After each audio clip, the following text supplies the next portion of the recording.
So I'm super excited to introduce this next panel. Our panelists are sitting over there and they're looking at me, so it's like, oh God, am I going to get their names right? This is really important because when we started talking with Seth Kaplowitz, who is supposed to be here today, but he's unfortunately not able to be here, we started talking about who really runs a really, really good business. And I think that's a very important thing.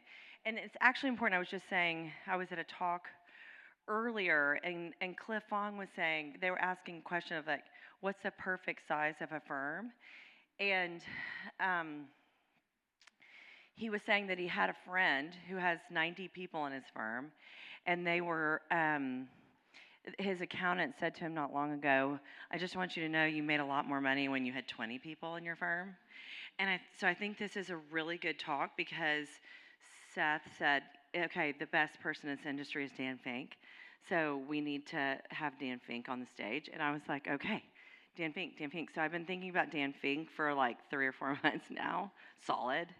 Anyway, okay, so Emily Shapiro is coming. She's going to moderate this conversation. Dan Fink is coming. And Max Polsky is coming, who just had a baby a month ago. And so I don't know why I'm telling you that, but you told me that, so now I'm telling you. It is a fun fact about Max. He had his first baby a month ago. So anyway, I'm really glad you guys are here. And hey guys, if y'all want to come to the stage. They're back there chatting. I'm like, no, you're supposed to chat here. Anyway, a warm welcome for this crew.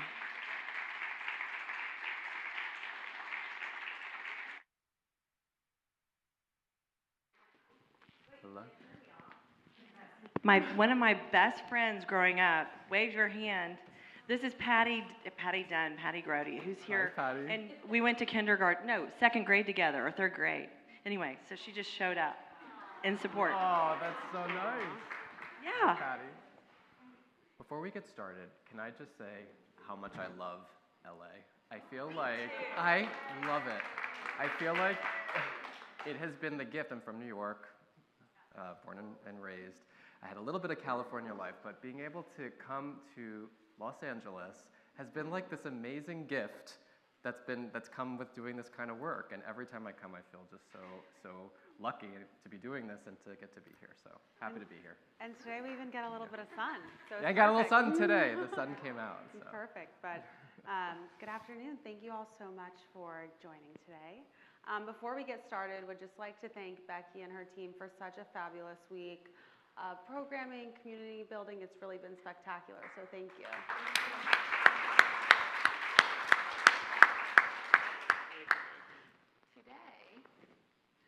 We will explore the truth behind what makes a seriously successful design firm. Is that what we're doing? It is. My name is Emily Shapiro.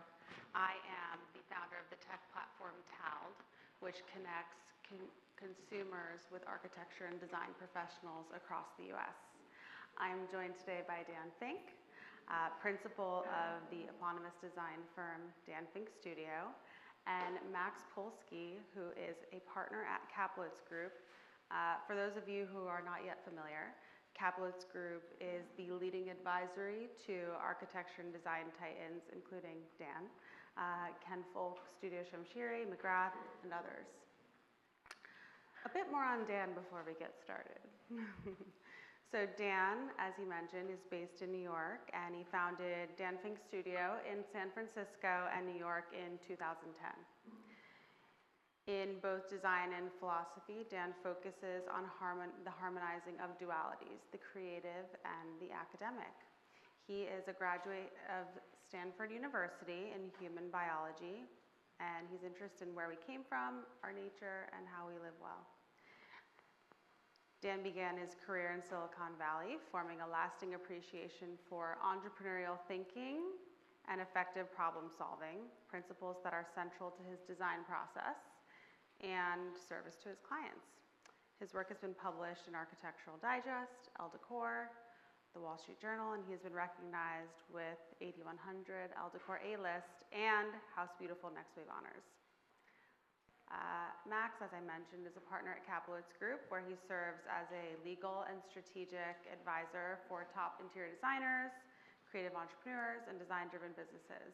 Max is based here in Los Angeles and specializes in contract structuring, client relationships, licensing, and intellectual property, helping clients navigate the intersection of business and creativity. He has spent time as a consumer retail analyst and practicing law at a number of different firms, including clerking for the New York Supreme Court. He later served as counsel to several family offices, advising on brand strategy, investment, and legal strategies. In 2015, he founded the furniture company Roomler with Ariel Ash, Reynaldo Leandro, and Mia Dalton. Max brings a practical, design-minded approach to negotiation, forecasting, and conflict resolution. So, with this foundation, now that everybody here has context on who we're chatting with today, let's get started. Dan, I think it would be an interesting place to start to share the early days with everyone here. Tell us a little bit about your journey and how this all came to be. Happy to. I had no imagination about design when I was young. I had no sense that this would be a career that I could do, and which I think says a little something about how we talk about design in the world, because in the end it ended up being so natural and so perfect, but it wasn't even remotely in my consciousness as a young person. But I did love the arts. I grew up in the theater and in music. Music is still a big part of my life, but I was also a serious student and went to Stanford, and I studied in biology, bioethics, in fact, which has very little to do with the design work that I do today. But I kind of always had that combination, or the interest that was sort of both left brain and right brain. And I always knew that I wanted to sort of have a creative life and a creative career, but one that also brought with it a level of seriousness. And I found by accident, when I graduated from school, I took a job working in the tech industry in Silicon Valley, like a lot of kids out of Stanford did at the time, as an assistant to a tech entrepreneur who had me doing all kinds of crazy things. But one of them was putting on these, organizing these retreats all around the world that would bring together leading thinkers on different topics that were of interest. And so I kind of found myself turning them into little design exercises, and kept getting better and better and loving them. And I eventually sort of rolled that into doing design work for him. And next thing I knew, his friends and colleagues who saw what I had done sort of said, who did that? Who did your apartment? And I said, Dan. And next thing I knew, I got a call, and I was starting to do design work among the sort of tech set. So in many ways, it was sort of right place at the right time, lucky. But I also think, it was sort of meeting the moment of opportunity for me and the things that I was sort of naturally interested in doing. And I think part of it was that I sort of understood about how they thought and how they wanted things to work and how they wanted them to go, maybe in a way that was a little different than how I think some of their friends who were experiencing design in other ways were experiencing the design process. So I had a bit of a leg up there. But it happened very organically, and it taught me in life you kind of just have to look for opportunities and follow them and make the most of them when they present themselves. Absolutely. And fast forward to today, it's been quite a journey, and you've brought the know-how and both creative and operational to create an incredibly successful firm. So let's talk about that a little bit. It takes so many different elements to come together and have cohesion through your business. I think part of that foundation is the operations. Let's delve into this a little bit, how you think about your process and hiring and leading your team. Oh, it's everything. It's really, really, really everything.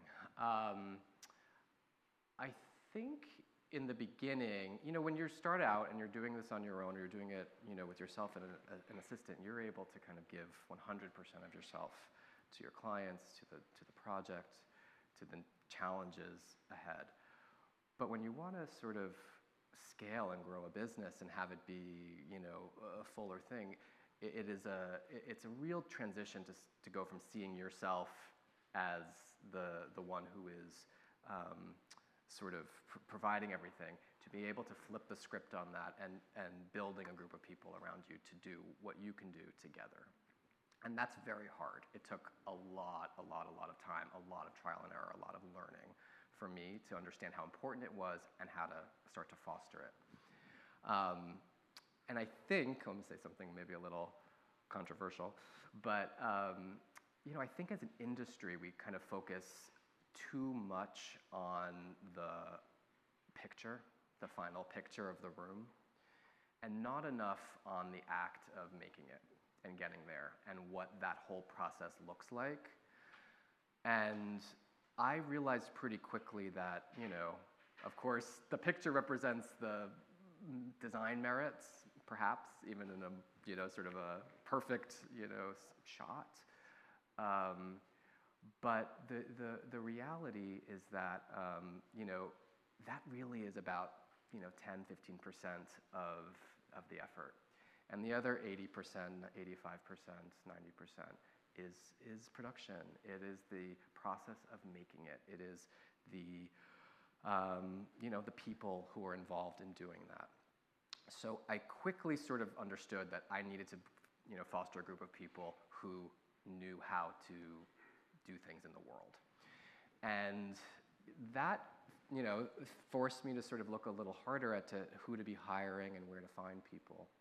And so in pretty short order, I started to hire people, and at this point my team we're 15 people, and at this point nearly everyone came to design as a second career. They had worked in other fields, they have other degrees. I have a lawyer, or somebody who works in communication, had worked in communications, who had worked in startups, who had these other range of life experiences that they were bringing to design, bringing to the process, and in turn were able to think more critically as a seasoned professional than I think sort of the standard idea, which is hiring somebody junior out of design school and training them. And in general, I find that the design aspects, if you kind of are a curious person, an interested person, those are learnable in a way that some of the life and professional skills just are not. So that's been, I found really, really meaningful. Sort of fostering, people who have that kind of creativity. So that's been critically important. And how do you generally foster this mindset of continual adaptation when you're having someone who's coming to this as a second career? Are there certain things that you tend to focus on? I mean, I think, well, firstly, one of the benefits of not only just the life skills, I think at the heart of what we do, we need people who have emotional intelligence, people who have empathy, people who are able to sort of put themselves into the client's shoes. And I think there's this funny way that clients always seem to think, I mean, I think we all know every client is different. Everyone is different. Everybody wants to approach it differently. Everybody views what they consider comfortable, what they like, how they want a meeting to go differently, but yet they all think that the way they want to do it is how everybody wants to do it. But in reality, it's really it's so different for every person. So what I try to encourage and foster is sort of establishing and setting the standard way we're going to do something, establishing like really kind of specific guidelines about how we present, how even just like email etiquette, all these things. Like we just have this very sort of structured approach, and we basically break it every time. So you kind of have the like neutral position, you kind of have the standard, but the reality is that it needs constant adaptation and constant changing and constant pivoting to really adapt and suit the needs of the person who's receiving it. So that's what we really focus on. It's that like structure and flexibility. Amazing. And Max, what do you think are some of the qualities that you've seen of a highly efficient team? We're sitting next to one. I mean, Dan, what he was talking about with cultivating employees is extremely important. Where we see the biggest missteps, the most costly things that we see for some firms are staffing. And if you staff incorrectly, it costs you time, it costs you money, and it costs you face in front of the client. And so the through line through everything we do at our firm is to make sure that designers continue designing. And because Dan has these systems set up, he does not have to watch over all the employees as closely as he would otherwise. And it allows him to be inspired, design, talk to clients. And those are sort of the things that we think are very important. Okay, great. And just for one moment, I'd love to touch upon a little bit more about the internal culture and how this really serves as the foundation for the firm's success. Yeah. To Max's point about how we have this structure, and it gives me some latitude. I mean, it goes in both directions, because what I have found is it's really, really important to be totally, like, you set up these parameters, and then you're totally available to people. It's like I'm all day, I'm in meetings all day, where it's sort of like a kind of open door, and people come and ask me questions. But I very rarely, I try not to give the answer. I try not to just dictate what we should do. I try to field the question, hear what the issue at hand is, and work with them to say, what do you think we should do? You go think about it, and let me know what you decide, basically. And that is it takes time to build that kind of relationship with your team members, but over time, when you've done it, and if they're the right kind of people who have that kind of interest, then they get stronger and stronger, and they then start to thrive. So you kind of have this synergistic effect. And I just think in this business, again, we're all small businesses, small entrepreneurs. We feel every decision is so vital to the success of our firm, to our reputation. So it's very, very, very hard to loosen the grip. I get that. But it took me time, and again, the mutual trust with the team, where I felt like I had really wonderful people to start to loosen it. But I think it's really important also that I'm really there and really available. I'm not saying, good luck, go figure it out. I'm really there as a safety net and to make sure that everything is okay, but I try to give the space where they can make their own decisions. Yeah, that's a really interesting point you bring up, because when someone asks you a question and you turn the question back on them, it gives them permission to take on a specific element of your business, because there is so much hand-holding that goes into it, but allows them the leeway to kind of continue on that path and sets a foundation for the future ability to kind of be able to take that, run with it, and come back to you. So everybody just keeps getting stronger. I had to learn so much on my own, figure stuff out. You have to kind of create this room for people to learn, and have those, bit of trial and error themselves, but but of course within a little bit of the safety net of the structure of the studio. Goes from what would you like for me to do to I know what you would like for me to do. This will be back. And people are, smart people learn really fast. Yeah. They learn so fast. It's like, the first, few months of working together, it's a little, like maybe this is, and then, they start to catch on, and you sort of start to think a little bit the way you think, and start to, approach it in the same way. You get into a rhythm, and then suddenly it's just like you're on a roll. Yeah, absolutely. Great. Well, now let's shift a little bit to our external communications and client relationships, and what makes the strongest client relationships, really what that dialogue looks like, and how we're building trust. Yeah. Again, I think every client comes at, there are certain things that are universal in what we do, but there are so many ways that people want to approach it differently.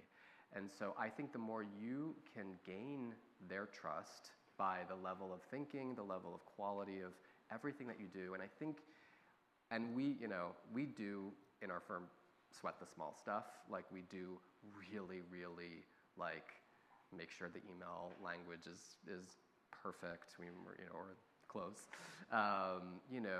We make sure everything is really, really buttoned up, because what that does is it generates a level of respect, a level of trust, a level of confidence, which is essential to kind of get to, the perhaps even, more challenging projects, the projects we all really want that are really meaty, but often come with really high standards from a demanding client.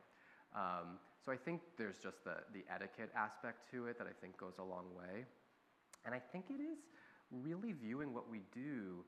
I know it's a creative services business. It absolutely is, and we are delivering a product that is about beauty and living, of course, and that's, to me, the joy of it, the pleasure of it, the enjoyment of it.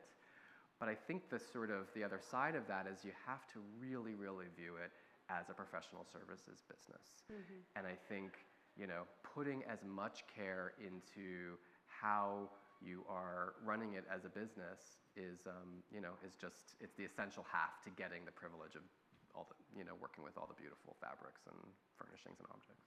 Absolutely. And Max, when you think, the contract side of client relationships is something that takes great care and focus in terms of setting a very strong foundation for these external interactions. And I think that it can't be undermined at all, right? So when KG is putting together contracts for their clients, obviously outside of the actual, legal depths, tell us a little bit about what you're looking to ensure coming away from setting up the foundation for success. I just want to say, first of all, contracts are a last resort. If you are enforcing a contract in a design relationship, something has gone sideways. Your emails have gone sideways. Your transparency has gone sideways. You are not.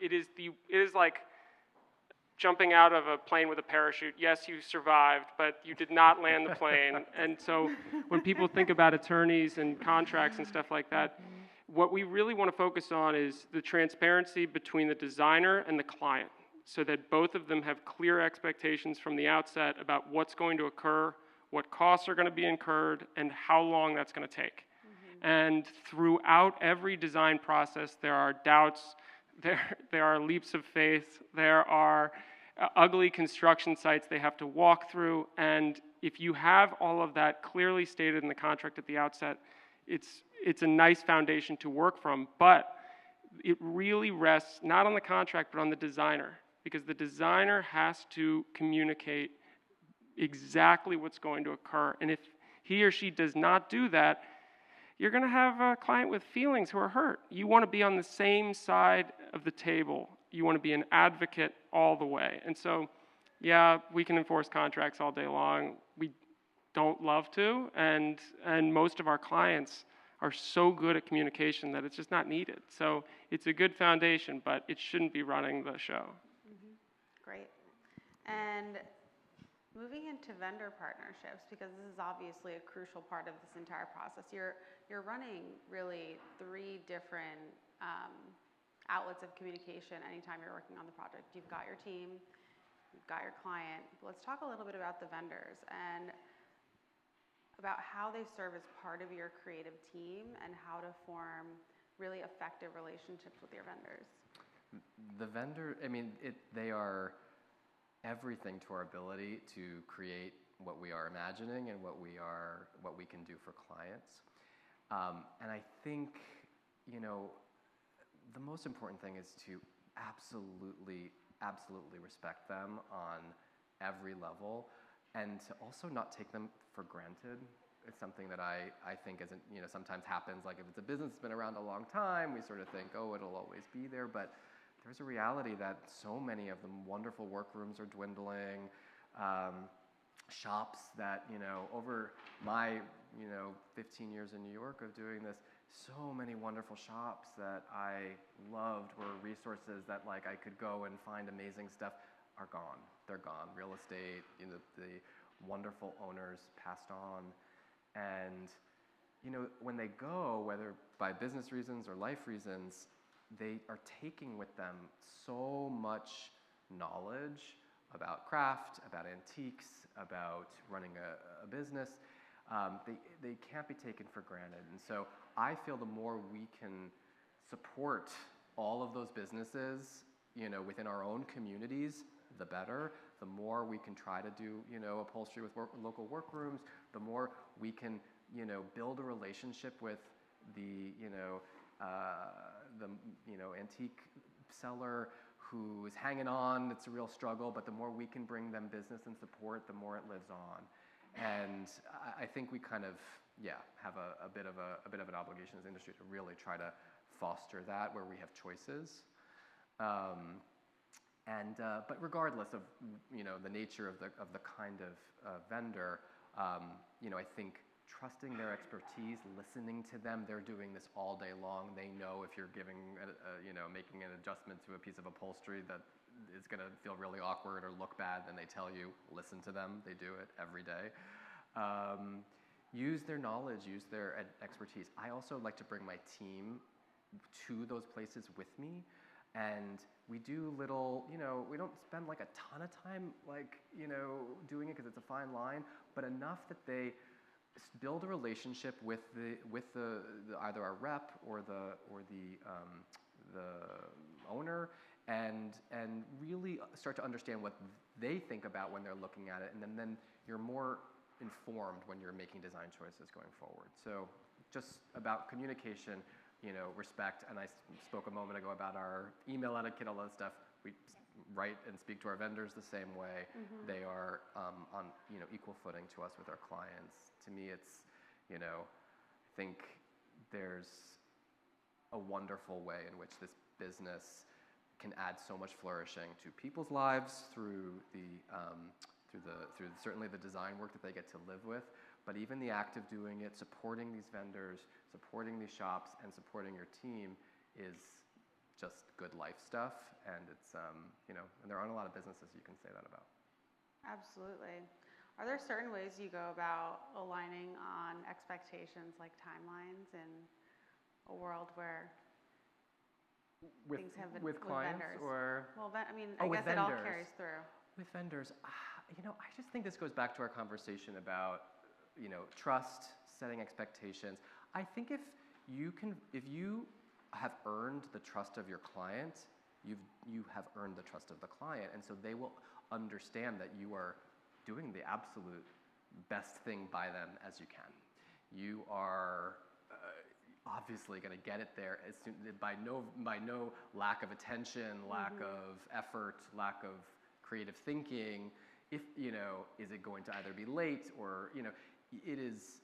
If you make it clear by every way in which you conduct yourself that they're getting the absolute best from you, mm-hmm. It's hard for them to fault if something is a little bit delayed or because clearly you're putting your best efforts toward making it happen. Absolutely, and communicating all the way. That's actually something that we had spoken about, Max, about communicating with your client and ensuring that you are keeping them apprised of progress throughout the course of a project.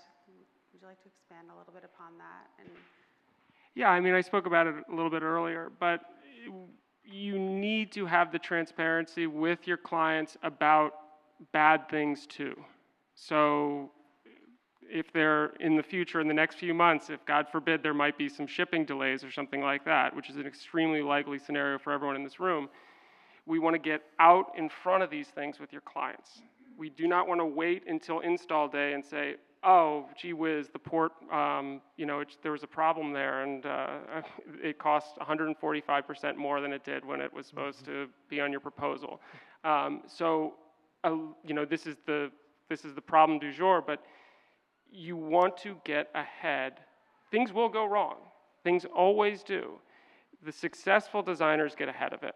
And those are unpleasant conversations, but if you have them in a formal way with grace like Dan does, you are in a really much better place than you would be as an adversary. Because when you go back and forth, these people hire you because they want to be your friend. They want to be near you. They want your design skills. They don't want to argue with you. So sit on the same side of the table as them with the bad stuff too. Go through the journey. Be empathetic. And I think that part of the communication is extremely important.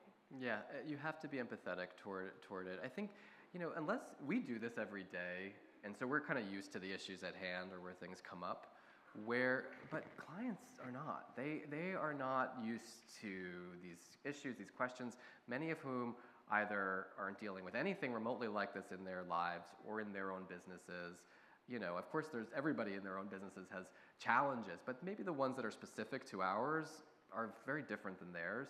And so having, if they get upset or if they, have empathy for it, understand, and as a people pleaser, which I imagine we all are, because that's why we got into this biz, it's painful, it like hurts, but over time I started to just get a little bit of a thicker stomach lining about it, and I just started to, I know that, in the end, if we are doing everything we possibly can, that's all we can do. And I think if they, ultimately, even if there are little hiccups where people get upset because of this or that, because of something out of our control happens, it all writes itself in the end. It always does. It always, always does, because best intentions lead to best results. Absolutely. So zooming out for a second, an important part of this journey of being a successful design firm is having trusted advisors and the capacity to collaborate with people outside of, your exact team strategically. So Max, tell us a little bit about how Kaplowitz Group works with design firms and what you see as the most helpful value in having this outside-in perspective coming from different industries. It's a good question. So it started out as just doing contracts for clients and litigation here and there. And what it's grown into is hundreds of clients all in the same industry, which gives us visibility into pricing. And that gives us visibility into the market for people, staffing. And it also gives us visibility into the processes that all these firms are using. And so we do a bit of legal work here and there, but we're really consulting on those three things in a big way because of our visibility. No design firm is going to share with another design firm what they're charging in Greenwich, Connecticut by the square foot. It is a real privilege that we have access to all this information, and we're not giving away trade information or anything like that, but we can help you when you receive an inquiry from someone and you need to price it as a designer. We know what you need to price so that you don't go underwater. We can forecast how much you're going to make on that project so that you can decide whether or not you want to take it. We can also vet the client for you and look at all of those things. So we take a very holistic approach for new firms we work with and the firms that we continue to work with, but the most of the real value that we have is just what we can see, and no one else has that sort of visibility in the market right now. Mm-hmm. And I think what's also really interesting is, sometimes as the principal of a design firm, you obviously have so much in front of you, right? There's so much you're juggling, different professional verticals within your firm, and it's nice to have that outside of perspective who is able to identify opportunities and blind spots. What are some of those blind spots that you generally see when you start working with a client? The blind spots? There are no blind spots. Opportunities. I mean, there are brand collaborations. There are a number of different. I mean, the biggest blind spots we see are mispricing your contracts and not having the confidence going in at the outset, working with the wrong clients for the wrong reasons. I'm sure everyone in this room has taken a job that maybe they shouldn't have. But at the same time, we've seen clients take on a bathroom renovation for someone in Calabasas and have that turn into a $10 million ground-up project in Aspen the next year for that client. And we've seen people go in for a $10 million project and have it devolve into a nursery for somebody in Vail. So having these things, just seeing a lot of deals really helps you avoid these pitfalls. There are, I mean, I could talk for an hour about this. And also, I think Dan knows way more about the pitfalls than I do. But, you know, yeah. Which ones do you want to talk about? For me, I view, you know, and you said earlier, it's like very rare that it gets to any place where a contract is even remotely involved. I find that a lot of the pitfalls were actually really important learning steps for me. Different things where you sort of, you're open and you try and you take a little risk and you don't know, because it could turn into the Aspen estate or you could turn into the bathroom reno.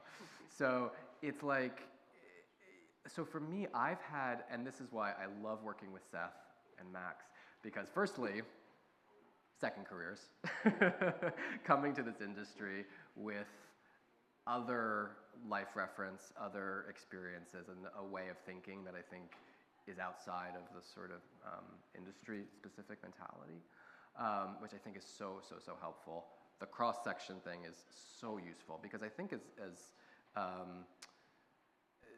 small businesses, we're friends with each other, we see each other socially, but we're pretty insulated in terms of like what we're actually working on doing, how we're working on it, and people hold the cards kind of close, so it's like you don't get that sort of breadth of visibility. And Seth and Max absolutely have that. They sort of are able to kind of really understand the landscape, feel what's sort of happening in the industry, where things are, feel like they're thriving, where maybe they're shrinking. So it's that's super helpful.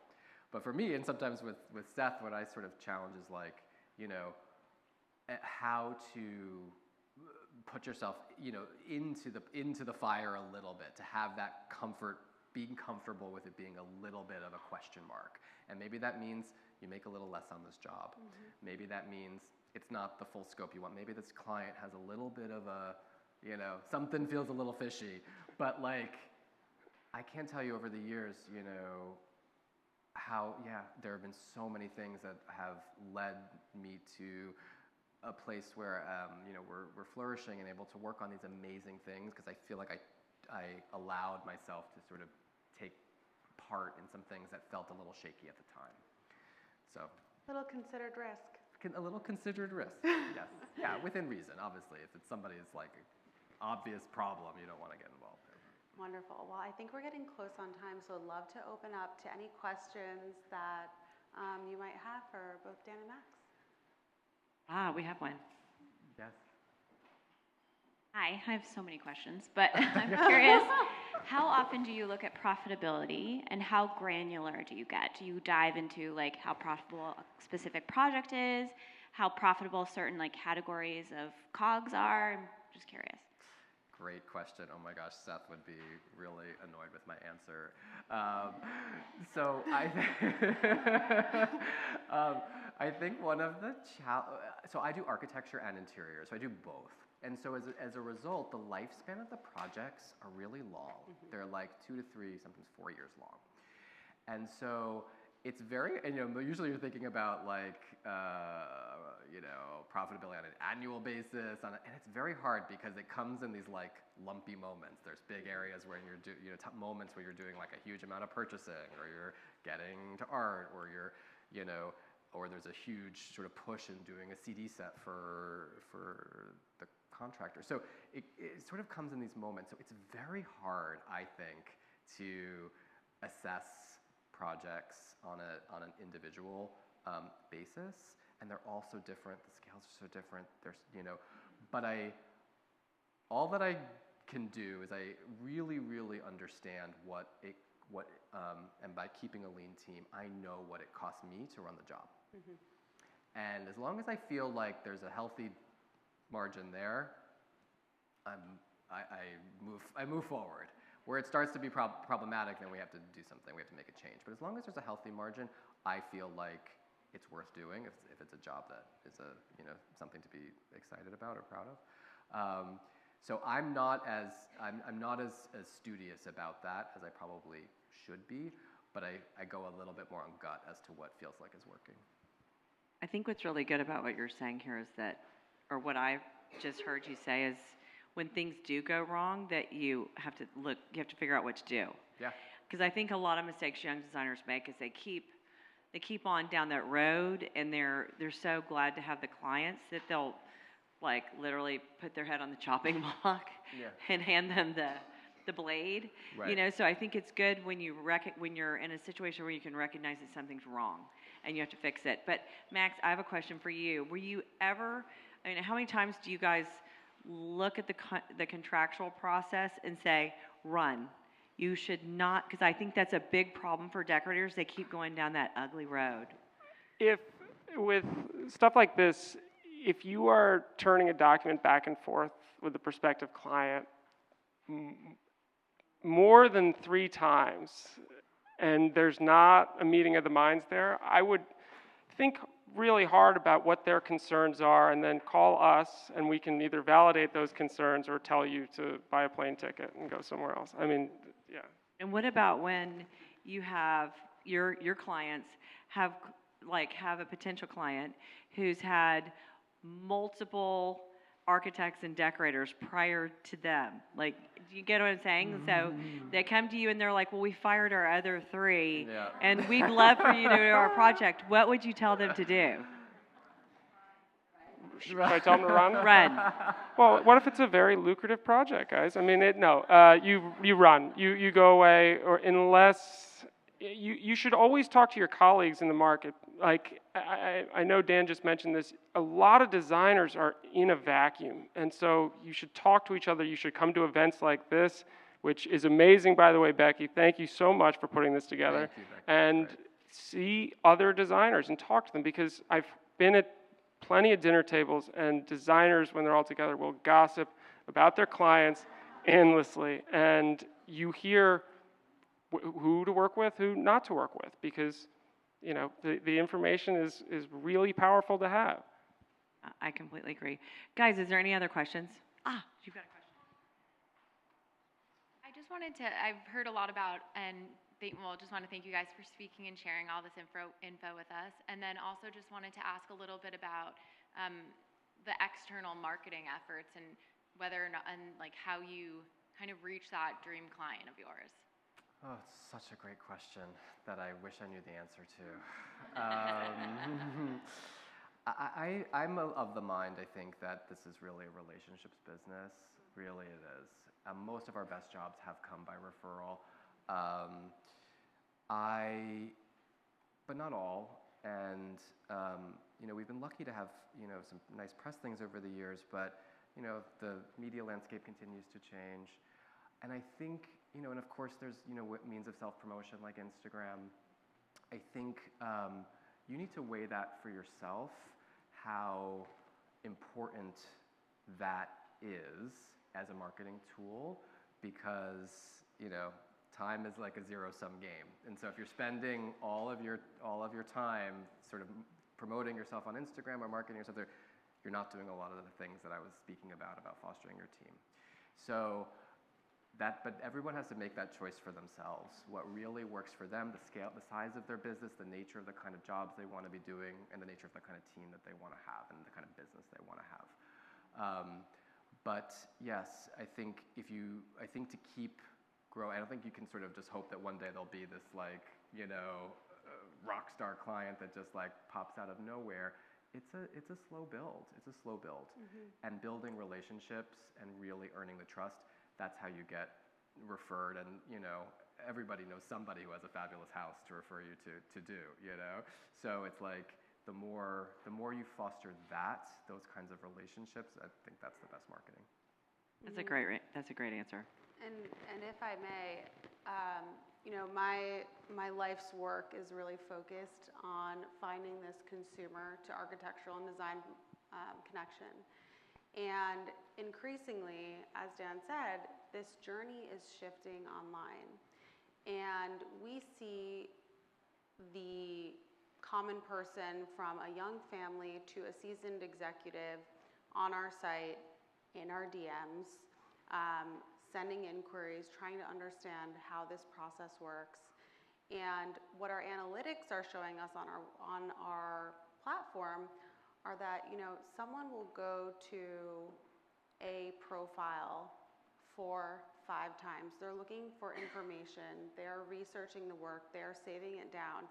And as Dan said, you know, there's a longer lead time to these projects happening, and it really depends on the client, you know, where they will be looking and what they will be saving down before they reach out. So it's really interesting to see how this is shifting, both from word of mouth. Then you see inquiries that say, you know, I know you worked on Sally and Julie's house, and then they're coming through TALD to really seal the deal. So it's really interesting to see like what that journey looks like. I think what's amazing about what Emily's doing is, I think people are looking, you know, I think the magazine world has changed. I think people are looking for a place to go to understand, or to be sort of introduced, if you will, to people who do this kind of work.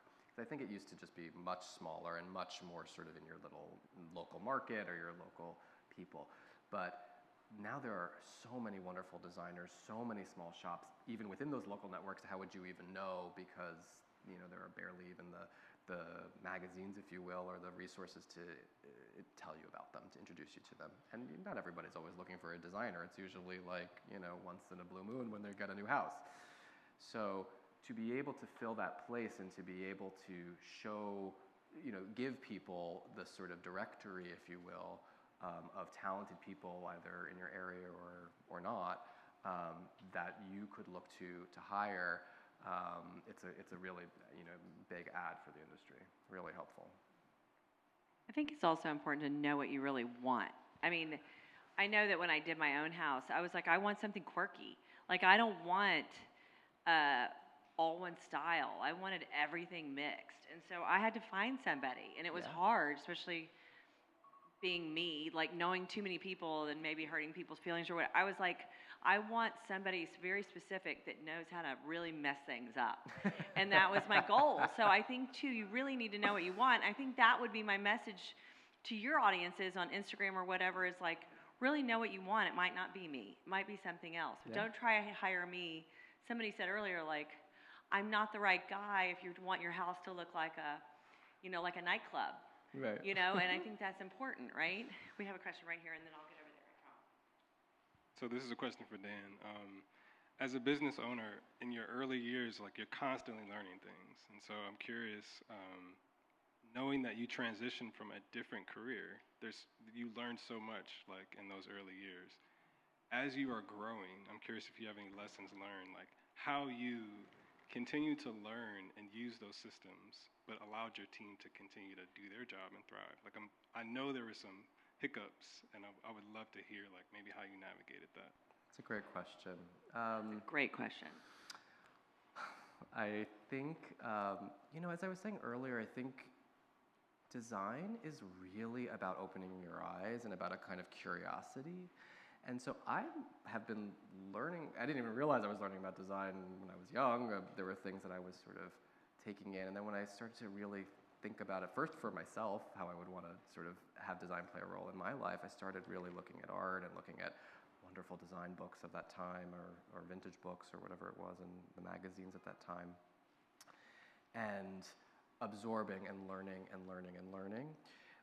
So I feel like now, my biggest, I would say, continued sort of expansion, if you will, in my mind is like what the breadth of what design can be about as a resource, what that can mean. And I think it's not only interesting or it's sort of helpful as a, you know, something to, you know, sort of enjoy as a part of the work, but it's really helpful for business because sort of like, what Becky was saying, people have, a particular aesthetic that they're maybe looking for. And I think there are a lot of designers who also do very, very specific things. They give a really specific aesthetic, a really particular look. And that's good for business in a lot of ways because you can train your team to sort of, your resources, your vendors, your shapes you like, your fabrics you like, and you kind of, sort of multiply that across, clients. There's a point of view that that's a good business. But for me, I feel like my interests are really wide and really varied. And so I like to kind of keep expanding my knowledge about different periods of design, different types of either architectural detailing, different types of decorating, either things that are more traditional, more modern, everything in between. You sort of keep having this sort of breadth of tools at your hands to then be able to cater to the needs of the specific assignment. So to your question, I keep learning about that. And additionally, I try to keep fostering that in my team because I think everybody, kind of comes again with their own sort of personal aesthetic, what they like, what they would do, but that's pretty specific. It's pretty limited. And I find for me, for business, it's been super helpful that we can do a whole range of things. We can do things that are more traditional. We can do things with more color. We can do things with no color. We can do things with antiques. We can do things with no antiques. It's like it's like being like a chef. Like you have the ingredients and you can turn it into a delicious meal of any kind. So that's the learning that we keep doing. I keep personally doing and try to foster with my team. I think you're the exception to that rule. I mean, honestly, because there's a lot of people who can't do that breadth of work. So I mean, and I know you can. So congratulations, because a lot of people aren't there yet, Okay, here you go. Okay, this is a question about wrapping a job up. We usually start a project with a scope of work, and this, let's just say it's not a ground up, or even if it is, then all of a sudden you're at the end of the project, and you're kind of wanting to wrap it up, and you've done everything you said you would do, but then there's, my husband needs a new chair in that office, or I was thinking my daughter should need a new bedspread, or da-da-da, and next thing you know, you're doing like these one-offs, and they're really good clients, so you don't want to just ignore them. Yep. And we're just two of us working together, so there's not an assistant to send it on, but how do you do that? Oh, it's a great question because it's challenging. Because of course it's a relationships business. You don't want to. You want to leave on a wonderful foot, and who knows? Maybe they're going to do the next house too. All that stuff. So you kind of have to stay engaged. I don't know how you structure your fees, but early on I learned I needed to bill for time. So we bill for time. We bill for time, but oftentimes even just looking for that one chair, you might. It's either a silly amount of money. Yeah, exactly. It's a silly. Or more. Yeah. That's where you kind of have to, it's hard. I'm of the mentality that we do it. And it's also hard with my team too because they're frustrated. They don't want to still be, but you have to, I feel like if it feels like that there's promise for the future there, that's right. It's worth it, even though it's like kind of annoying and you kind of want to wrap it, it's worth it. If it really feels like this is the end of the road with these people, then you can kind of make that exit. It depends on the client, is what you're saying. It sort of depends. Yeah, it depends. But I know the feeling. I think that's great advice. Oh, we've got one more. Okay. And then everybody, just so everybody knows before I wrap this up, there's a shuttle out there that's going to Apparatus. So if anybody wants to go to Apparatus. Hi, my question is very specific. I don't know if we can answer it here or not. But so I've always kept my firm between 4 and 6 people. We can be very lucrative with that, number, but we need to grow. And my question is, the titles of the new team members that you bring on, what do you bring on at that point, and how do you delegate design? I've always been the principal, and I've delegated everything else but not design. And I'm at that point where I need to probably hire junior designers, and I would love to know how you navigated that. It's hard.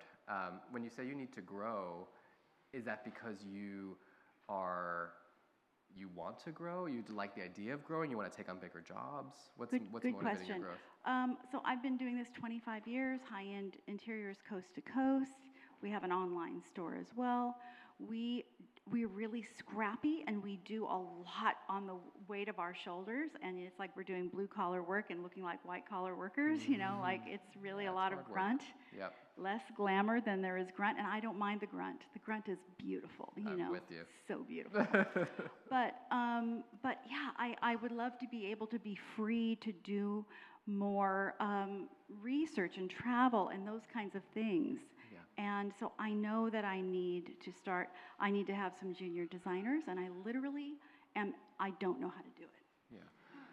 Do you, if within the team that you have now, is it very structured with roles and titles? Because I will say, for the first probably 10 years, to the chagrin of my team, I was very loose with titles. Because you don't really know what you need. You don't necessarily know. Like, I'd hired really smart people and sort of allowed it to be a little fluid. So you might want to think about, like, unless you feel like you have to culturally define, and I get you got to post an ad, all that kind of stuff. But, like, I think internally, if it is a little bit more of a fluid, almost like a associate or sort of an apprentice type person or something, or like, keeping it more loose. See where it goes, because you may hire somebody that's going to then be end up being your studio director. You don't know.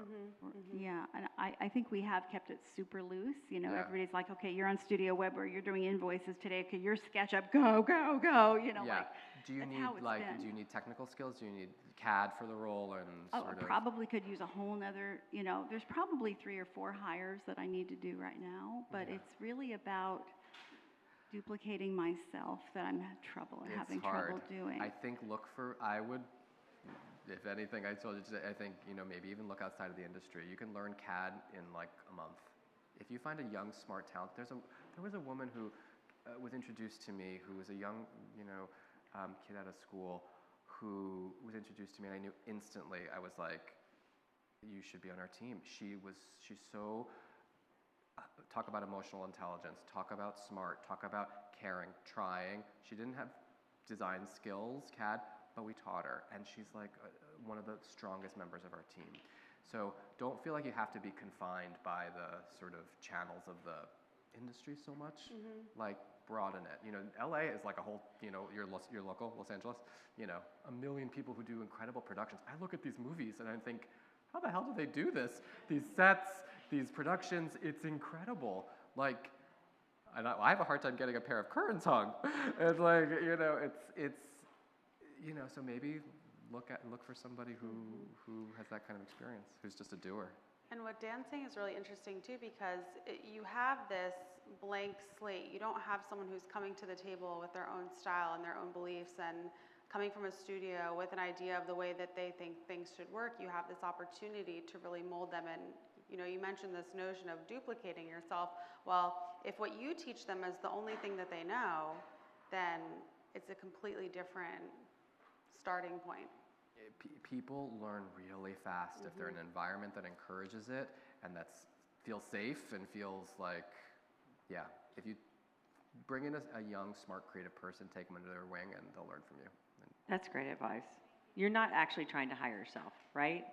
You can't hire yourself. Yeah. You can't. And if you're looking for yourself, you'll only the mirror you'll find it. Emily, Dan, Max, thank you so much. It's been amazing. I'm glad we got this worked out. Thanks, everybody. Thank you.